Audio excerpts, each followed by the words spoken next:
전매 제한 풀리는 에코델타, 거래절벽 돌파구 기대감이라는 기사가 있어서 가져왔습니다. 아시죠? 13 부동산 대책에 의해서 공공택지의 전매 제한이 3년에서 1년으로 바뀌었습니다. 광역시의 전매 제한 3년이 6개월로 바뀌었습니다. 언제부터 시행한다? 3월 달부터 시행을 합니다. 3월 달부터. 자세한 내용 보시죠. 이거 중요한 내용입니다.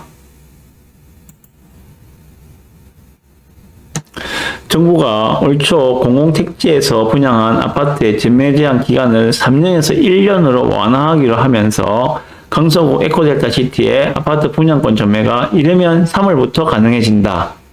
공공택지에서 분양한 아파트는 분양가 상한제 적용을 받아 주변 시세보다 분양가가 저렴해 많은 거래가 일어날 것으로 보인다. 라고 하고 있습니다. 자, 그러면 해당하는 게 어딘가 하면 에코델타의 공공분양단지인 강서자이, 그리고 이편한 에코델타 센터포인트, 그리고 에코델타 브리저 센터파크와 인간분양단지인 한양수자인, 그 다음에 호반서밋 등의 전매 제한이 3년에서 1년으로 줄어든다고 합니다.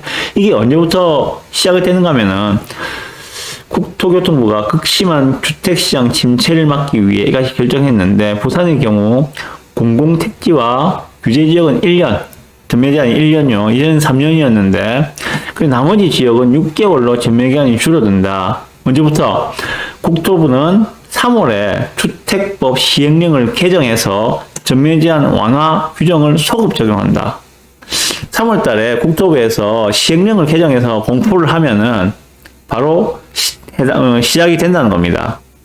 그런데 그것을 소급해서 적용해 주겠다 했거든요. 다시 말해서 뒤에 보시면은 소급해서 적용해 준다는 말은 전매 제한 기준일은 입주자 선정일을 기준으로 한다. 당첨자 발표일을 기준으로 하는데, 자, 그래서 예를 들어서 지난해 11월에 분양해 1년이 지난 한양수자인 호반서밋은 3월 주택법 시행령이 개정되면 곧바로 분양권 전매가 가능해진다. 타이밍 보세요. 한양수자인하고 호반서밋은 이미 1년이 지났다는 이야기예요. 그래서 3월 달에 국토부에서 시행령만 개정해주면은 곧바로 전매 제한이 없이 바로 거래가 가능하다는 이야기입니다. 대표적인 게 어느 거겠습니까? 저기 온천 레미안 포레스티지 전매 제한 풀리면은 바로 거래가 가능하거든요. 그럼 3월 달에 이후부터는 거래가 가능하다는 이야기예요. 그리고 또 큰 게 뭐가 있을까요? 생각나는 그렇습니다. 강서자이 같은 경우는 언제냐? 올해 6월 16일부터 분양권 거래가 가능하다. 이편한 세상 센터포인트는 7월 12일부터 거래가 가능하다. 요 날짜를 말씀드리고 싶어서 가져온 기사입니다. 강서자이 관심 많으실 거 아니에요. 분양가도 4억대였잖아요. 4억 8천인가 7천인가, 4억 7천이었습니까? 4억 7천이었잖아요. 그죠? 그러면 초피가 뭐 얼마 붙을지 모르겠지만은 초피가 뭐 한 5천이 붙는다 칩시다. 예를 들어서 초피가 5천이 붙었다. 그래도 5억 2천이야. 이래 되면은 저기 온천 레미안 포레스트지에서도 뭐 어느 정도 팔고자 하는 물량들은 뭐 어느 정도는 나올 겁니다. 그렇지만 그렇게 많이는 안 나올 거예요. 왜냐하면 청약할 때부터 거기는 3년 동안 전매 제한이 있었기 때문에 그것을 감수했다는 이야기는 실거주자가 청약을 많이 했다는 걸로 받아들이시면 되거든요. 마찬가지 강서자이나 이쪽에도 사실상 투자 수요보다는 실거주 수요가 저는 훨씬 더 많을 거라 생각합니다. 그 당시만 하더라도 3년 동안 전매도 안 되고 무조건 들어가서 살아야 되거든요. 그런 상황에서 분양을 했던 것들이기 때문에 실거주자가 훨씬 많을 거라서 분양권이 쏟아지고 프리미엄이 뚝뚝 떨어지고 그런 거는 기대를 안 하시는 게 좋을 것 같아요. 그러나 저러나 꼭 팔고 싶은 사람은 있을 거예요. 어떤 사람들 앞으로 아파트 값이 더 하락할 거야. 난 지금이라도 팔고 싶어. 라고 하는 분들은 분명히 있을 겁니다. 그런 분들의 물량들은 나올 거예요. 그럼 그런 분들의 물량은 누군가가 또 받아가서 기회로 활용을 하시겠죠. 자, 그리고 한 가지 더 말씀드릴 게 지금 전매 제한은 풀어줬어요. 그죠? 전매 제한은 풀어줬습니다. 그런데 예를 들어서 강서자이를 내가 4억 7천에 분양을 받아서 샀습니다.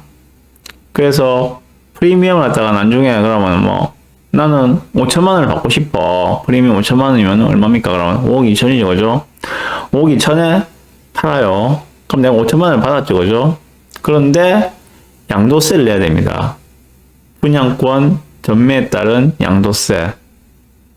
이거는 지금까지는 66%를 내야 됩니다. 1년 이후의 시점에 양도를 할 때는 1년 안에는 77%를 내야 되고 1년이 지난 시점부터는 입주 때까지 66%의 양도세를 내야 됩니다. 한마디로 강서자이 분양받은 사람이 5천만 원 받고 피를 받고 팔았을 때 양도세를 6530, 3,300만 원을 내야 돼요. 내 손에 떨어지는 거는 1,700만 원이 떨어지는 이야기입니다. 팔고 싶을까요? 이것도 지금 개정한다고는 이야기를 하고 있습니다. 그죠? 분양권의 그 양도세, 단기 차익에 따른 양도세를 1년이 지나면은 일반 세율로 과세하는 걸로 바꾸는 걸로 지금 이야기를 하고 있는데 그것은 세법을 바꿔야 되는 법 개정 사항입니다. 다시 말해서 민주당의 동의가 있어야지만이 국회를 통과할 수 있는 법 개정 사항입니다. 만약에 법 개정이 된다면 24년도 1월부터 요거를 분양권에 대한 양도세 세율을 개편하는 것으로 되어 있습니다. 일반 세율로 바뀌게 되면은 좀 훨씬 나아지겠죠. 5천 정도 프리미엄을 갖다가 받는다 치면은 일반 세율로 바꾸면은 대략 한 1,500만 원 정도 양도세 내면 될 거예요, 아마. 그러면 3,500만 원이 떨어진다는 이야기잖아요, 자기한테. 대략 계산해 보니까 그랬는데, 아마 그보다 더 낮을 겁니다. 어쨌든, 분양권 전매 제한은 풀어줌에도 불구하고, 그렇게 매물이 많이 나올 수 없는 게, 양도세가 아직까지 너무 세기 때문에, 법 개정이 아직 안 되었기 때문에 올해 나오는 분양권들의 매물은 많지가 않을 것이다. 왜? 팔아도 남는 게 없으니까. 이 말씀을 드리고 싶습니다. 그 말씀을 드리고 싶어서 이걸 가져왔고요. 일단 어느 정도 물량은 나올 겁니다. 전매 제한 풀어주면은. 그렇지만 그렇게 많지는 않을 것이다. 왜? 두 가지 조건이었어요. 양도세 때문에 팔아도 남는 게 없다. 두 번째, 실수요자가 많이 들어갔기 때문에 쉽게 던지지는 않을 것이다. 네, 저는 그렇게 생각합니다.